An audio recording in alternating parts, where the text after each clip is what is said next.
A Genestealer Cult is a clandestine society deeply entrenched within the dark underbelly of Imperial society that venerates Xenos beings known as Genestealers. These insidious groups operate covertly, spreading like a virulent disease throughout the hidden recesses of humanity's domain across the vast expanse of the galaxy. These cults are characterized by their secrecy, employing stealth and cunning to further their malignant agenda. They are akin to malignant growths, festering unnoticed within the shadows of mankind's territories. The ultimate objective of the Genestealer Cult is the subjugation of Imperial worlds in service to what they perceive as a Xenos deity, which is in truth a Tyranid hive fleet. Once they have gained control, the psychic emanations of the cultists act as a beacon, attracting the nearest hive fleet's extension of the hive mind. This draws the Tyranids to consume the world, along with the cultists themselves. The members of these cults come in various forms, some truly monstrous with hybrid Xenos physiologies, lurking in dank tunnels, shrouded in robes or even Hessian sacks. Others blend in among the populace, their pallid, bald-headed appearances allowing them to pass as loyal Imperial citizens, concealing their true nature with hidden worm-form tattoos. The later generation members of the Genestealer Cult seamlessly integrate into human society, resembling wolves cloaked in the guise of sheep. They toil tirelessly within the decaying machinery of human industry, their presence so inconspicuous that they evade even the most discerning eye. Yet beneath their work attire and rough miner's garb, they all bear the unmistakable mark of the alien.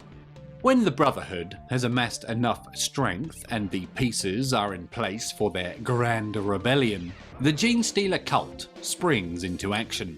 Like a tidal wave of militant fervour, they emerge en masse from sewers, tunnels and hidden chambers, flowing forth from the towering spires above like insects swarming from a concealed hive.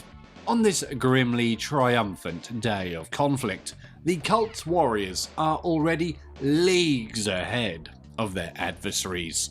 Saboteurs have dismantled the supply lines of those who would dare oppose them. Covert operatives have eliminated key leaders, and escape routes have been sealed off by demolition squads and explosive experts.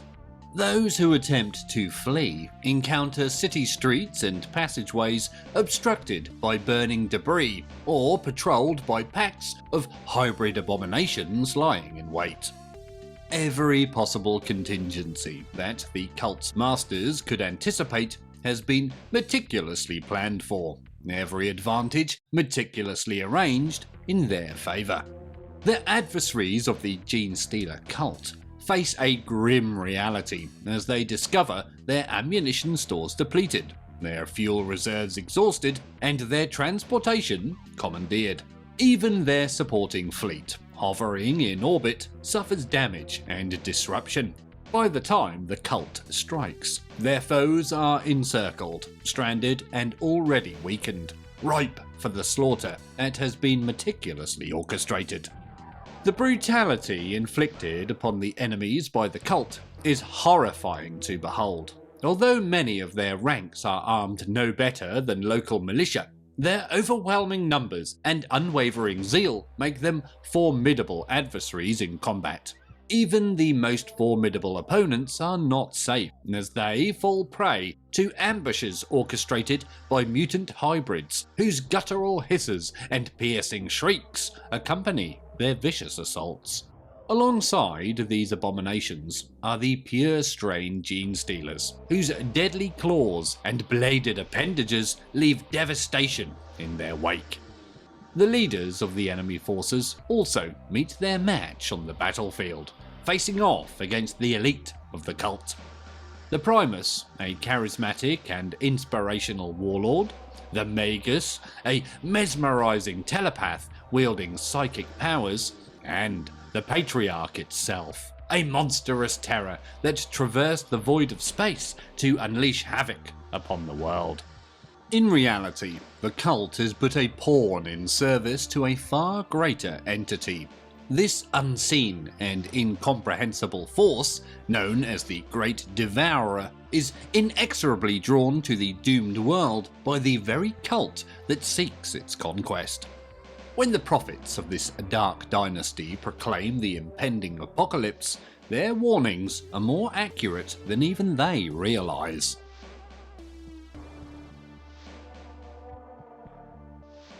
Emerging from the depths of darkness and the alleys of shadows, the Genestealer cultists slither forth, grotesque beings bound together by a sinister devotion to enigmatic extraterrestrial beings. Veiled in secrecy, cloaked in stealth, and steeped in malevolence, they represent the festering legions growing unseen within the concealed recesses of the Imperium. Humanity finds itself besieged on all fronts by Xenos marauders and the infernal legions of chaos, with billions of lives sacrificed daily upon the altar of war to fend off these relentless threats. Yet perhaps the gravest danger to mankind's existence has already infiltrated the very veins of the Imperium. Nestled within the framework of countless loyal worlds, the Genestealer cults patiently wait, weaving tendrils of corruption throughout the indigenous populace until they are poised to unleash their bloody uprising. When the time is ripe, they surge forth like a tidal wave, armed with pilfered imperial armaments and crude implements of industry twisted to gruesome ends. Initially encountered by the Imperium upon the desolate moons of Imgal, Genestealers were mistaken for a singular alien species. However, through the relentless investigations of the Ordo Xenos, it was revealed that they serve as the advance elements seeded by Tyranid hive fleets, sowing discord and terror in their wake. Possessing formidable resilience and razor-edged claws capable of rending even the armour of Adeptus Astartes, Genestealers are deployed by the hive fleets as shock troops in open warfare. When penetrating Imperial territory, Genestealers reveal their mastery of stealth and guile. Moving with sinister grace, they slink and prowl, silently stalking and executing their prey. These solitary hunters clandestinely board Imperial vessels, infiltrating space lanes like a virulent contagion. The success of just one Genestealer slipping onto a cargo freighter and reaching a populated world can herald the demise of an entire sector. Within the annals of the Imperium, there exist tales of colossal space hulks teeming with tens of thousands of these creatures. A nest of such magnitude could unleash unparalleled catastrophe upon swathes of Imperial territory. Upon reaching a suitable world, a Genestealer embarks upon its sinister task with relentless determination.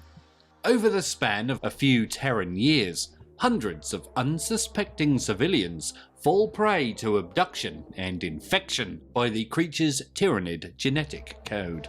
Eventually, these afflicted individuals give birth to loathsome hybrids, bearing traits of both Xenos and human lineage. Descendants of the initial victims are unmistakably alien, boasting large domed craniums and razor-sharp talons.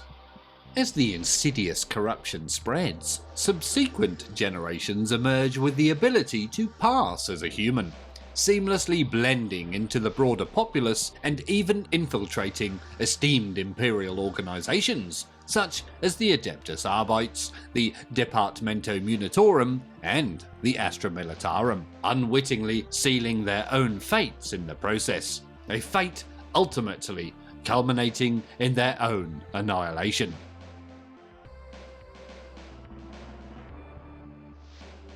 As the ranks of the cult swell, specialized hybrids emerge to fulfill the bidding of the revered Genestealer, now elevated to the status of Patriarch.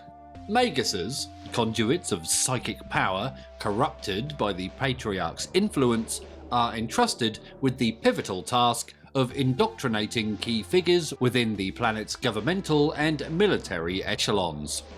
Leading the hybrid throngs are primuses, adept generals, and masters of ambush tactics, pivotal in orchestrating the imminent uprising. Nexuses provide indispensable tactical support to the strategic designs of their primus, exhibiting meticulous attention to detail and unparalleled contingency planning. Sanctuses assume the mantle of assassins, while locuses serve as vigilant protectors, and clamavusers disseminate the cult's doctrine and disrupt enemy communications. Atalan jackals swiftly navigate the battlefield atop dirt cycles and wolf quads, executing lightning strikes on enemy flanks, while pure strain genestealers and formidable abhorrent aberrations, occasionally augmented by the arcane arts of biophaguses, serve as shock troops. Whether it unfolds within a matter of solar months or spans numerous standard years, the inevitable moment arrives when the cult embarks on its path of war. Only then does the Patriarch issue the synaptic decree to initiate the uprising, unleashing a deluge of bloodshed upon the planet. Empowered by the psychic directive, the hybrids arm themselves with pilfered military equipment and repurposed mining implements, surging forth from their clandestine lairs in overwhelming waves.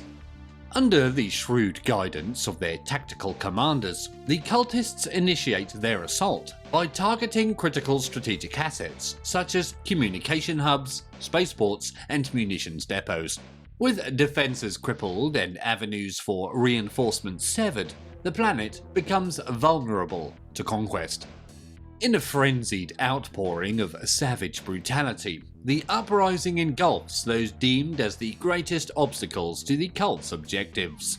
Seismic cannons shatter bones with thunderous force. Weaponized rock drills pierce flesh in a gruesome spectacle of carnage, and mining charges serve as deadly improvised grenades. At last, the banners and symbols of the cult are unfurled, held aloft by acolyte eigenwards whose presence stirs the broodkin to ever greater heights of ferocious fervour. Throughout the years of meticulous preparation leading to this pivotal moment, the cult has clandestinely acquired and concealed numerous vehicles to bolster its campaign of carnage. Sturdy Goliath trucks and Goliath Rockgrinders, once fixtures of mines and manufactories across the Imperium, are repurposed for violent ends. Armed to the teeth, Goliath trucks ferry acolyte broods to the front lines, effortlessly traversing treacherous terrain while unleashing a relentless barrage of gunfire upon enemy infantry. Meanwhile, Rockgrinders crash headlong into enemy formations, their serrated drill dozer blades carving through flesh and bone with gruesome efficiency. In response to the emergence of armoured threats, the cults deploy commandeered Leman Russ tanks and Sentinel walkers, manned by Neophyte Hybrids who have long masqueraded within human ranks, biding their time.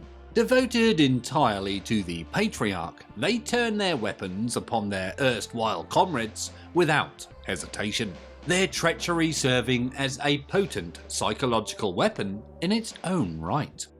The catalyst for this uprising lies in the looming presence of a Tyranid biofleet, perceived by the cultists in their deluded fervour as celestial saviours. As the Hive fleet disgorges its swarms of warrior organisms into the besieged world's atmosphere, the cultists offer rapturous hymns of praise to their perceived deliverers from beyond the stars.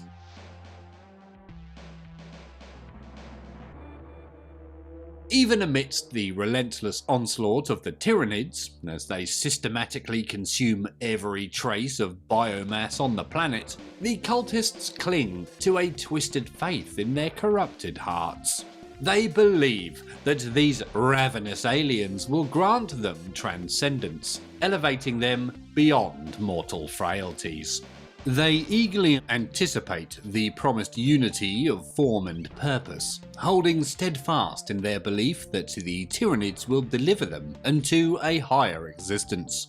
For a fleeting moment, the Tyranids and the Patriarch's brood fight in harmony, their actions guided by the unifying influence of the hive mind, which shields the cult from becoming prey. Maguses weave illusions that distort and rend the minds of the enemy, delighting in the sadistic manipulation of their foes. The Patriarch's tacticians orchestrate their forces with unparalleled expertise, sacrificing countless lives to pave the way for the Tyranid onslaught. In the climactic throes of battle, the Patriarch himself joins the fray, igniting a zealous fervour among his followers as he rends the unworthy asunder with his razor-sharp claws and gnashing fangs. Yet as the last vestiges of resistance are overrun by the tide of chitin and slashing talons, the hive mind assimilates the Patriarch into its collective consciousness. In an instant, the psychic bond that once united the cult is severed, and the Patriarch becomes another entity in the vast Tyranid swarm. In a chilling moment of revelation, the cultists finally grasp the grim reality that the very beings they once worshipped as divine are in truth their harbinger of doom. To the Tyranids, all flesh is merely sustenance, and the cultists are no exception to their insatiable hunger.